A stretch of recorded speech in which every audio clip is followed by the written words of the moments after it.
ഗുരുസ്ഥാനികൾക്കും കലാസ്നേഹികൾക്കും ഞങ്ങളുടെ വന്ദനം. തന്റെ മുമ്പിൽ വന്നു നിൽക്കുന്ന പരാതിക്കാരുടെ ഗതികേടിന് മുമ്പിൽ ഗമ കാണിക്കുന്ന ഒരച്ചായന്റെ കഥ. സ്വന്തം മക്കളെ നേർവഴിക്ക് നടത്താതെ അന്യരുടെ മക്കളുടെ കുറ്റവും കുറവും പറഞ്ഞു നടക്കുന്ന ഒരച്ചാമ്മയുടെ കഥ. പഠിക്കേണ്ട പ്രായത്തിൽ പഠിക്കാതെയും വരുമാന മാർഗത്തിനായി സ്വന്തമായി ഒരു ജോലി സമ്പാദിക്കാതെ ഭർത്താവിനെ മാത്രം ആശ്രയിച്ച് കഴിയേണ്ടി വരുന്ന സ്ത്രീകളുടെ കഥ. അതെ, ഈ കഥകളെല്ലാം ഒരു വല്ലാത്ത കഥകളാണ്. ഞങ്ങൾ ആരംഭിക്കുന്നു നാടകം അച്ചാമ്മയുടെ അച്ചായൻ.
നീളത്തിലും വണ്ണത്തിലുമുള്ള ട്യൂബിലേക്ക് ടൂറിൽ സ്ഥാപിച്ച് കണക്ഷൻ കൊടുത്ത ദിവസം തന്നെ പ്രാദേശിക ചാനലുകളും പത്രങ്ങളും ഇതിനെ ഗൗരവമുള്ള ഒരു വാർത്തയായി ആഘോഷിച്ചു.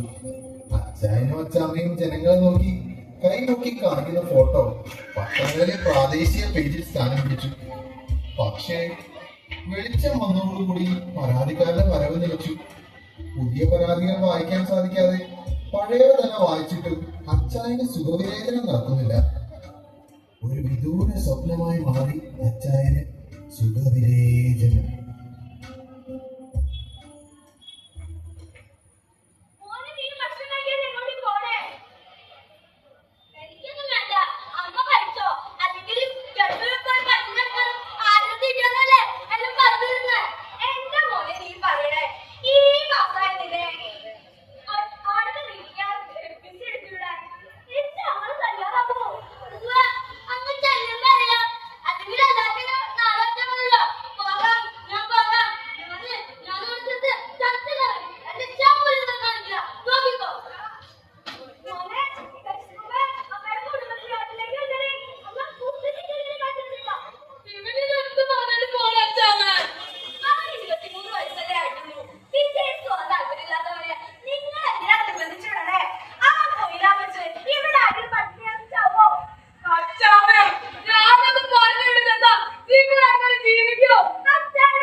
ലോൺ എടുത്ത് ലിങ്കേജ് ആക്കി തൊട്ടത് തുടങ്ങാൻ നേരെ പണ്ട് ഏടായിരുന്നു എന്തൊക്കെയായിരുന്നു മുകിലേട്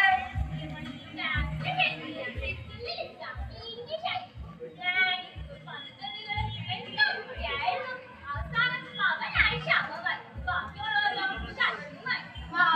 തികഞ്ഞില്ല.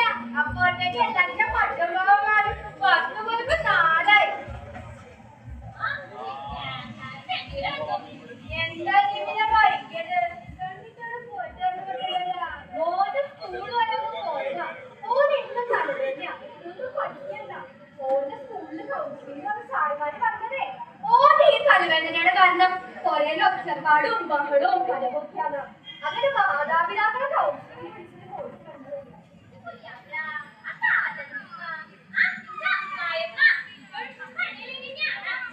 എന്റെ നിക്കാഹ് കഴിഞ്ഞ ദിവസം കൊറേയിലേക്ക് വന്നപ്പോ എന്നെ കൈ പിടിച്ച് കയറ്റി എന്നെ നെറുകയിലൊരു ഉമ്മ വെച്ചപ്പോ എന്നെ നോക്കിയൊന്ന് ചിരിച്ചതാ ആ ഉമ്മ.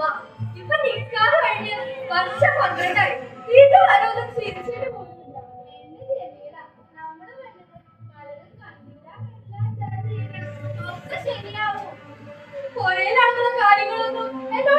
ചോദിക്കാൻ പറയുകയും ചെയ്യില്ല. എല്ലാരോടും പറയാം എന്റെ കുറ്റങ്ങൾ മാത്രം. ആടിന് 6 മാസം കപ്പലിന്റെ ജോലി ചെയ്യണതിന് കാതൽക്കാരോട് വിശ്വസ്തതയില്ലാത്ത ഭീതിയാണ് ആരെന്നാ ആ ഉമ്മ എല്ലാരോടും പറയണേ.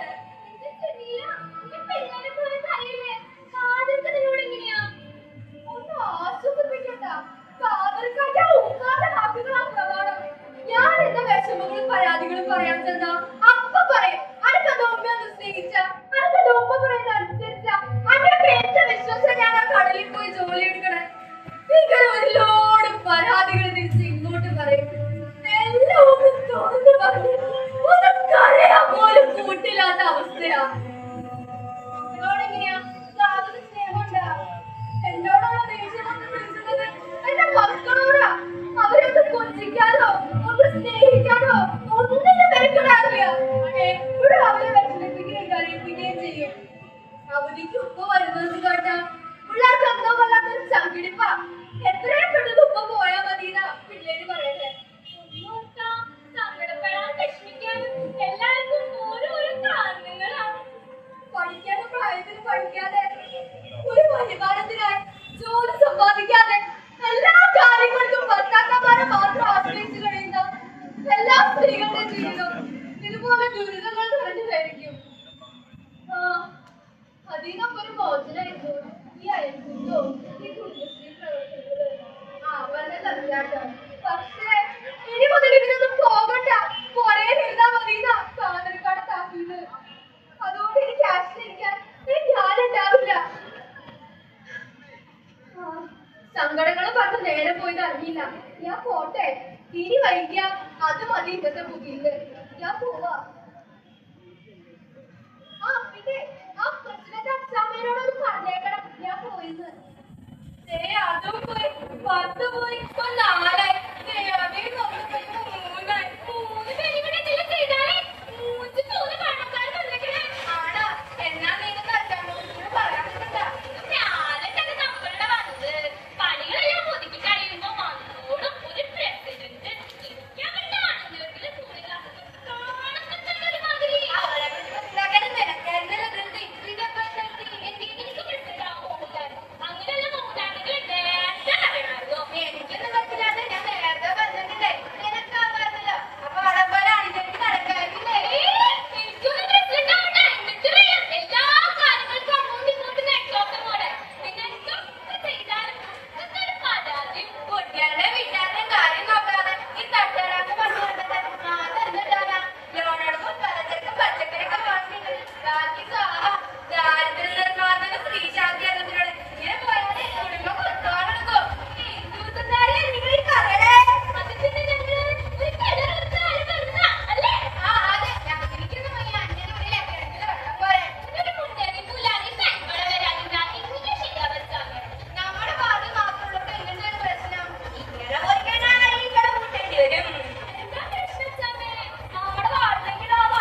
സീനും മനസ്സിലെടുക്കണേ. സ്കൂളിൽ പോയ കാലത്ത് പോലും ഞാൻ സീൻ എടുത്തിട്ടില്ല. അപ്പോഴാണ് ഈ പ്രായത്തില് ആ സ്റ്റേജിലല്ല ശമ്പളം സ്റ്റേജ് നീ ഇതൊന്ന് നോക്കിയേ. തുടക്കത്തിൽ തന്നെ കുറഞ്ഞൊരു 50,000 രൂപ കിട്ടും. പിന്നെ വെച്ചടി കയറ്റി അല്ല അവൻ പഠിച്ചില്ല കൊടുക്കുന്ന 2 രൂപ അറിയുന്ന കാര്യത്തിന് വാങ്ങാൻ ആളുണ്ട്. സ്വന്തം നാട്ടിൽ എഞ്ചിനീയറായിട്ട് തോന്നിക്കാവുന്ന എന്താ അതിന്റെ ഒരു യമ വസ്തുവും സ്ഥലവും വിട്ടിട്ടാലും വേണ്ടില്ല. നമ്മുടെ മോനൊരു എഞ്ചിനീയർ ആക്കണം. എന്നിട്ട് അതൊരു എഞ്ചിനീയർ പെണ്ണിനെ കെട്ടി ഒരു ഫ്ലാറ്റ് വാങ്ങി നമ്മൾ അതിൽ താമസിക്കും. അല്ല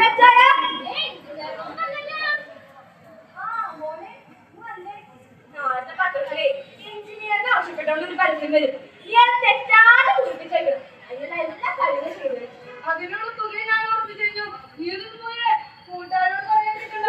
ജോലി കിട്ടിയതിനു ശേഷം പറഞ്ഞാൽ മതി. അത് പിന്നെ എനിക്ക് അതിനെ അപേക്ഷിക്കാൻ സാധിക്കില്ല. ഈ തന്നെ ഞങ്ങളെ പറയും. അത് പിന്നെ എന്തുകൊണ്ടാ എന്റെ ടിക്കറ്റ് മെയിൻറ്റെയിൻ ചെയ്തിട്ടില്ല. അതിനിപ്പോ അത് മാത്രമല്ല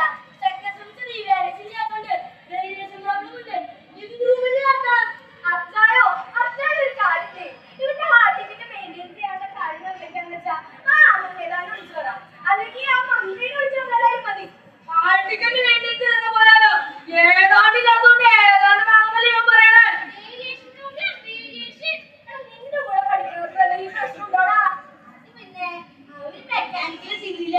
ഞാൻ വീട്ടിലല്ലേ ഇതൊരു കാര്യം നിന്റെ ഹാർട്ട് ടിക്കറ്റ് മെയിൻറ്റെയിൻ ചെയ്ത് കിട്ടാനുള്ള കാര്യങ്ങൾ എന്തൊക്കെയാണെന്ന് വെച്ചാൽ ഒരു പേപ്പറിൽ എഴുതി അച്ചാൻ ആനന്ദ് ചെയ്തവരെ കളിക്കും. ആനന്ദേ വിദ്യാഭ്യാസമുള്ള അത് പിന്നെ നീ ഒന്നും പറയണ്ട. ഏതാ വലിയ കുഴപ്പമൊക്കെയില്ല. അല്ലെങ്കിൽ കാപ്പാടുമ്പോ കാട്ടിക്ക് പോവാ. അമ്മ അത് പിന്നെ എനിക്ക് പുറത്തേക്ക് വിളിച്ചാൽ എല്ലാവരും കൂടി ഒരു 94 പേപ്പറിൽ ചേർത്താലേ ഈ പാസ്സാവോ. ചതിച്ചത്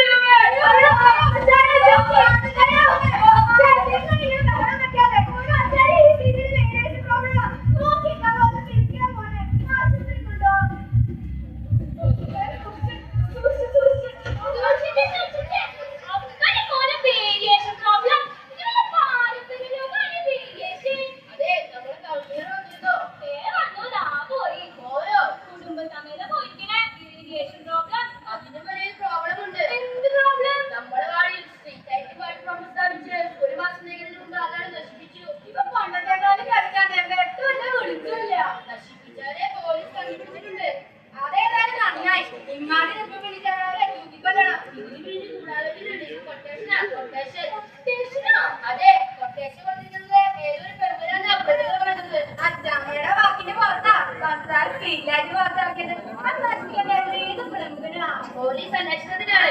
ഇതിൽ ഏതോ ഒരു മേളവും പങ്കുള്ളതായി പ്രതികൾ പറയുന്നുണ്ട്. എന്തായാലും നമുക്ക് കാത്തിരുന്ന് കാണാം.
അവരോട് അനുഭവമുള്ളതായിരിക്കണം, അല്ലാതെ ആൾക്കാരികളാകരുത്.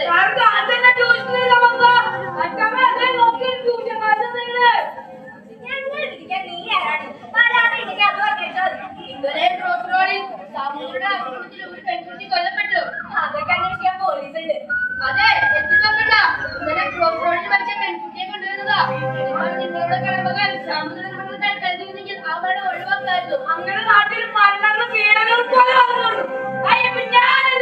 അതെ, ആ പെൺകുട്ടിയുടെ മരണം ഈ നാടിന് നഷ്ടമാണ്. അതിലേറെ നഷ്ടം ഈ വീടിന് നിങ്ങൾക്കുമാണ്. അതെന്താ? ഇന്നലെ റോട്ടിലാണ് സാമൂഹിക കാണിച്ചിരുന്നത് ഇവിടെ പിങ്കിമാല.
ദീർഘദർശിയോടെ ഇച്ഛാശക്തിയോടെ കടമകൾ ചെയ്താണ് നമ്മുടെ ലക്ഷ്യം.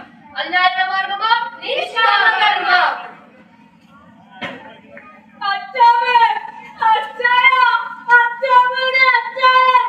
ഈ പെരുത്ത ഭൂമിയിലെ ഉള്ളിനുള്ളിലെ ഒരു ചെറിയ ഭൂമിയുണ്ട്. ആ ചെറിയ ഭൂമിയിലെ ഇത്തിരി പോക മനുഷ്യര് വേഷം കെട്ടി വാക്കു പറഞ്ഞ് നടിച്ചു കാട്ടുന്നു, വേഷം നടിച്ചു കാട്ടുന്നു. ഈ ഭൂമിയുടെ പേരാണ് നാടകം. ഈ ഭൂമിയുടെ പേരാണ് നാടകം. വാക്കുകളെല്ലാം തീക്കടലാക്കും, നോക്കുകളെല്ലാം പുതുമഴയാക്കും. ഭൂമിയിലെ നടത്തമെല്ലാം ആകാശത്തിലെ ഇടിവാള